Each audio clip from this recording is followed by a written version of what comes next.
नमस्कार दोस्तों, आइए जानते हैं हरियाणा की 100% सही 25 बड़ी खबरों को फटाफट अंदाज में। लेकिन उससे पहले वीडियो को एक छोटा सा लाइक जरूर करें।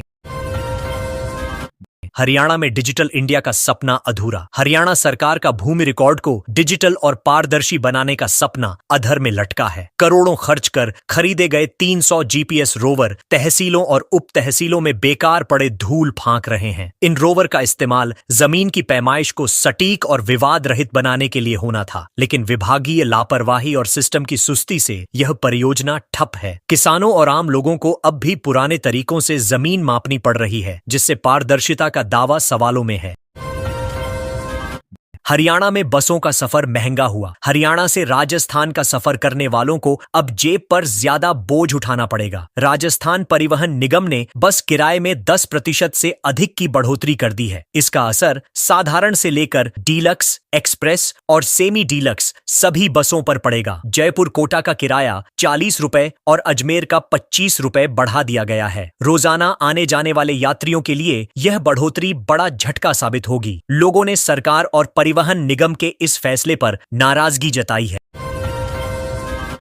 एल्विश यादव के घर फायरिंग का आरोपी गिरफ्तार। यूट्यूबर और बिग बॉस ओटीटी विजेता एल्विश यादव के घर फायरिंग करने वाला आरोपी आखिरकार पुलिस के हत्थे चढ़ गया। आरोपी फरीदाबाद में छिपा हुआ था, लेकिन पुलिस की दबिश के दौरान उसने गोलियां चला दी। जवाबी कार्रवाई में एनकाउंटर हुआ और आरोपी के पैर में गोली लगी। इसके बाद पुलिस ने उसे गिरफ्तार कर लिया। इस घटना से गुरुग्राम और फरीदाबाद दोनों जिलों में सनसनी फैल गई थी। पुलिस आरोपी से पूछताछ कर पूरे षड्यंत्र की कड़ियां जोड़ने में जुटी। मनीषा जैसे कई केसों को सीबीआई से न्याय का इंतजार। हरियाणा में युवतियों से जुड़े कई बड़े केस अब भी न्याय की राह देख रहे हैं। भिवानी की लेडी टीचर मनीषा केस की जांच अब सीबीआई को सौंप दी गई है। इसी तरह रेणुका हत्याकांड 30 साल से लंबित है और सोनाली फोगाट मर्डर केस में भी हत्या का मोटिव अब तक साफ नहीं हो सका है। परिजनों और प्रदेशवासियों का कहना है कि आरोपी सजा से बचते जा रहे हैं और पीड़िताओं को इंसाफ नहीं मिल पा रहा। ऐसे में सीबीआई की जांच पर सबकी निगाहें टिकी हैं। हिसार एचयू में छात्रों और पुलिस के बीच टकराव। हिसार स्थित हरियाणा कृषि विश्वविद्यालय में धरना दे रहे छात्रों और पुलिस के बीच जोरदार टकराव हो गया। विवाद की वजह धरना स्थल पर छात्रों द्वारा कूलर लगाने को लेकर हुआ। पुलिस ने दावा किया कि यह सब बिना अनुमति किया जा रहा था। रात करीब 9 बजे हुए इस बवाल में पुलिस ने बल प्रयोग किया और छात्रों को हटाने की कोशिश की। झड़प में 4 छात्र घायल हो गए। घटना के बाद छात्रों में गुस्सा है और यूनिवर्सिटी का माहौल तनावपूर्ण बना हुआ है। राव इंद्रजीत का राव नरबीर को झटका। गुरुग्राम की राजनीति में बड़ी खींचतान देखने को मिली है। केंद्रीय राज्य मंत्री राव इंद्रजीत सिंह ने निर्दलीय मेयर डॉ इंद्रजीत के कार्यालय का उद्घाटन किया, जो प्रदेश के मंत्री राव नरबीर सिंह के विरोधी माने जाते हैं। उद्घाटन कार्यक्रम में राव इंद्रजीत के समर्थकों ने जमकर नारेबाजी की और उन्हें भावी मुख्यमंत्री तक बता दी। मानेसर नगर निगम को लेकर बीजेपी में गुटबाजी खुलकर सामने आ गई है। आने वाले चुनावों में यह खींचतान बड़ा असर डाल सकती है।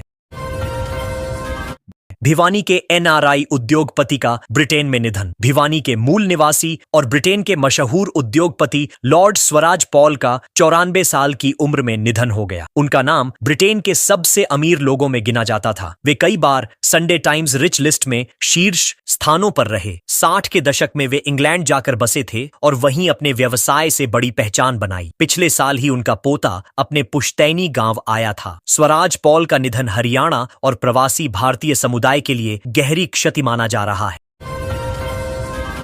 YouTube से सीखकर महिला ने छत पर उगाया बगीचा। करनाल के फुरलक गांव की निर्मला देवी ने YouTube से प्रेरणा लेकर अपने घर की छत को एक हरा भरा बगीचा बना डाला। गमलों में उन्होंने टमाटर, मिर्च, भिंडी, तोरई और पालक जैसी सब्जियां उगाई हैं। साथ ही आम, अनार, अमरूद और जामुन जैसे फलदार पौधे भी लगाए हैं। उनकी मेहनत से घर में ताजे फल सब्जियों की सप्लाई तो हो ही रही है, साथ ही सालाना हजारों रुपए की बचत और कमाई भी हो रही है। यह मिसाल हर किसी के लिए प्रेरणादायक है।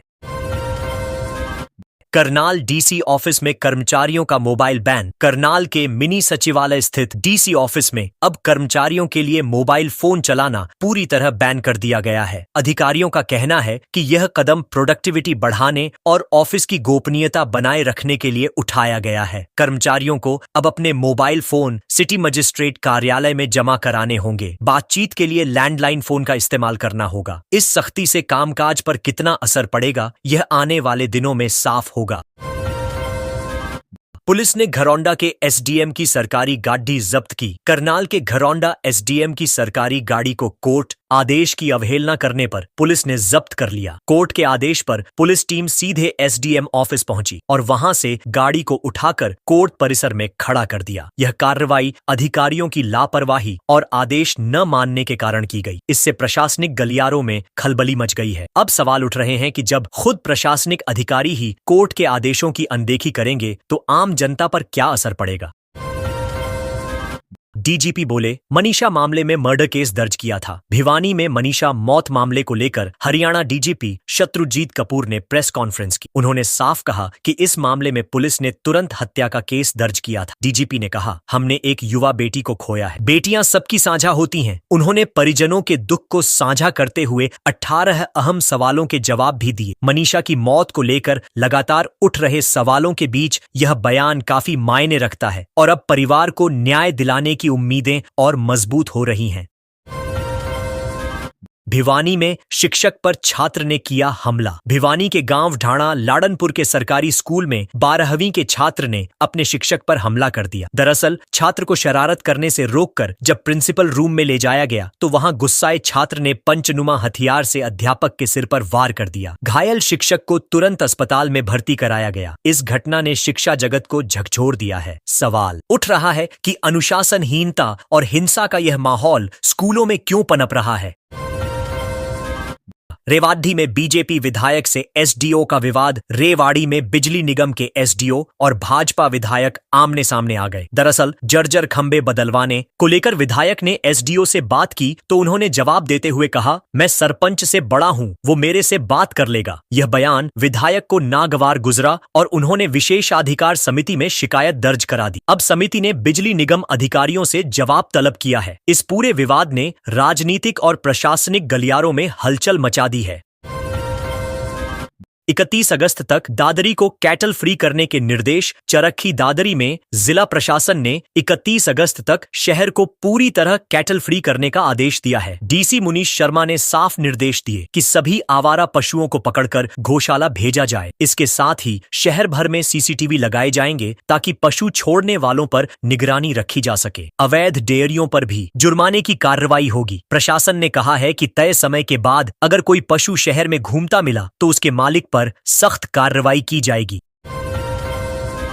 यमुनानगर में भाजपा नेत्री के खिलाफ विवादित मैसेज। यमुनानगर में भाजपा नेत्री को बदनाम करने के लिए व्हाट्सएप पर विवादित मैसेज वायरल किए गए। इन मैसेज में उन पर लव जिहाद और हिंदू विरोधियों का साथ देने जैसे गंभीर आरोप लगाए गए। नेत्री ने इसे अपनी छवि खराब करने की साजिश बताया और पुलिस में शिकायत दर्ज कराई। 5 दिन बाद आखिरकार पुलिस ने अज्ञात आरोपियों के खिलाफ एफआईआर दर्ज कर ली है। इस घटना ने राजनीतिक हलचल तेज कर दी है और अब मामले की गहन जांच की जा रही है।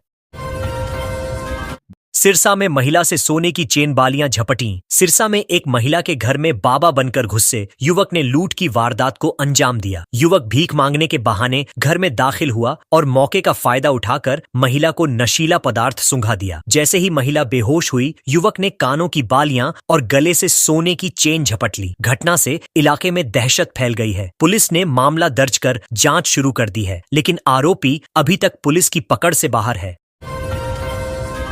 गुरुग्राम में तेज बरसात से मौसम बदला। गुरुग्राम में गुरुवार को अचानक मौसम ने करवट ली। सुबह से दोपहर तक धूप खिली रही, लेकिन इसके बाद काले बादल छा गए और देखते ही देखते तेज बारिश शुरू हो गई। बारिश ने तापमान में गिरावट ला दी और मौसम सुहावना बना दिया। हालांकि सड़कों पर जल भराव से लोगों को भारी परेशानी का सामना करना पड़ा। वाहन चालकों को जगह जगह जाम और पानी भरे रास्तों से गुजरना मुश्किल हो गया। अचानक हुई बारिश